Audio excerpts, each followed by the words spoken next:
Good morning. Today I am going to show y'all how to save Thanksgiving. When it comes to Thanksgiving, two things that we don't play about is the dressing and the potato salad. Well, in my house, the macaroni and cheese too, because my daughter's obsessed, but that's a story for another time. So I'm going to show y'all how to make dressing today. I'm going to post some videos from before we get to this step. On how I made the things that go with it. I got a pan of cornbread that I actually made yesterday, and it's the same cornbread recipe that I posted before. 1 cup of flour, 1 cup of meal. I didn't put any sugar in here because it's for dressing. A teaspoon of baking powder, 1 egg. Actually, I doubled this, I'm sorry. So it's 2 cups of flour, 2 cups of cornmeal, 2 eggs, it's actually 2 1/4 cups of milk. I end up having to put a little extra milk because I put seasonings in here. I put sage, salt and pepper, garlic powder, and onion powder. No paprika, no chili powder, just those white spices. And you just mix it and bake it. We're not looking for color here. Not looking for that golden brown. We just want just pale cornbread. We're not looking for the crust and everything, just cornbread. So, I mean, you can make it the day of, but it's easy to do it ahead of time. It's something you can do ahead of time, and you can refrigerate it into its time. Maybe 1 or 2 days. I wouldn't suggest any more than that.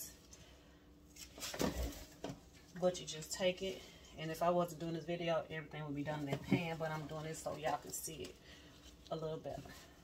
So, just dump all the cornbread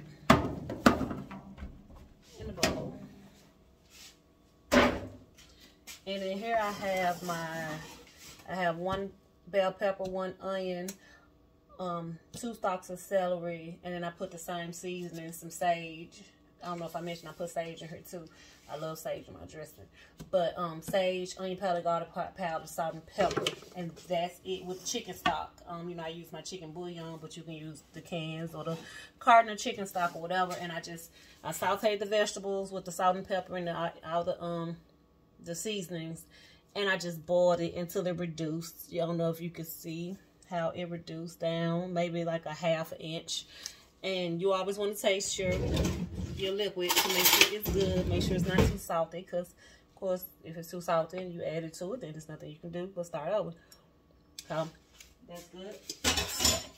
And this is the flavor from your dressing. So you want to make sure this tastes good, because if this doesn't taste good, then this is not going to taste good. So I take the strainer, because I use some of this for my gravy too, so it kind of go together.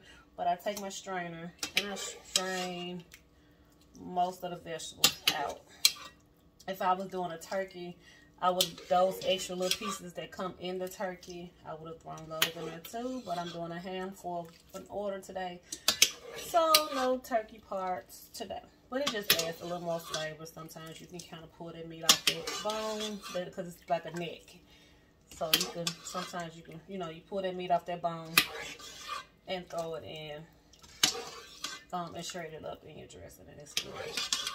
But okay, so strain out most of those and kind of mix it in a little bit.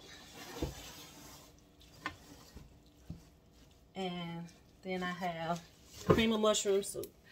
On this, if you don't like mushrooms, you can use cream of chicken. A lot of people use cream of celery. It doesn't matter. It's whatever you prefer. I usually get this big can, and it doesn't have to be the super duper pricey. Give us whatever's on sale. It always get like the best choice or the great value. Maybe not the great, I don't know, but do about 3/4 of the can. Save the rest. You'll find out later why you save that. And you mix this in. And I know this looks weird, but this is how it works. So at this point, it's about the liquid. You can use a ladle if you want, but I'm just gonna pour it. So gotta make sure you got plenty of juice in your dress. Nobody wants dry dress. Even if you run out of juice, add water. But you need your liquid in your dress. You don't want it super wet, but you want it moist. You still want to be able to see the cornbread in there. And like I say, use a ladle.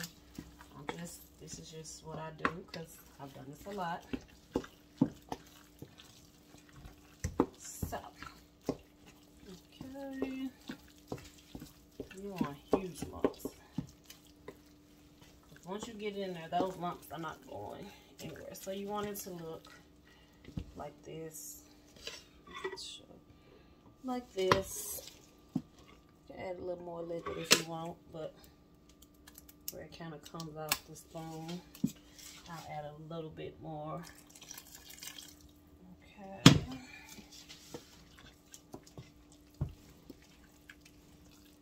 And this, like I said, this is double the amount. If you use the regular cornbread recipe with the 1 cup of everything, like I said, no sugar, 1 cup, then that's enough for like a regular family dinner. But if you're having a family gathering, you want to do this amount. I know you're like, it's not a lot, but it's gonna work. So taste it.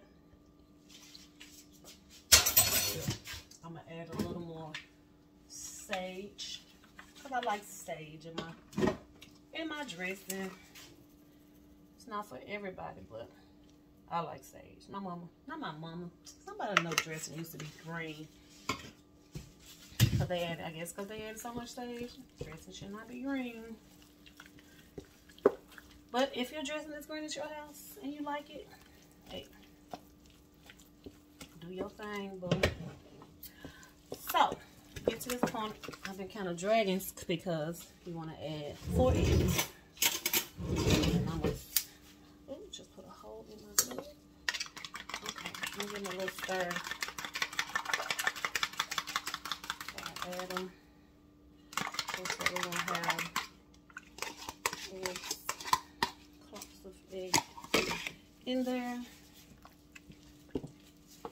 And stir your egg in. And at this point, this is the dressing. Some people put chicken in it, like I don't. I have. Not the biggest fan of it because even when you pre-cook the chicken some, you still end up with all that fat and stuff. This is not stuffing. It does not go in a turkey. You see how loose it is. It is not stuffing. So don't try to put it in the turkey. It was not work with it being this loose. Okay, so make sure all the eggs incorporated. We got that.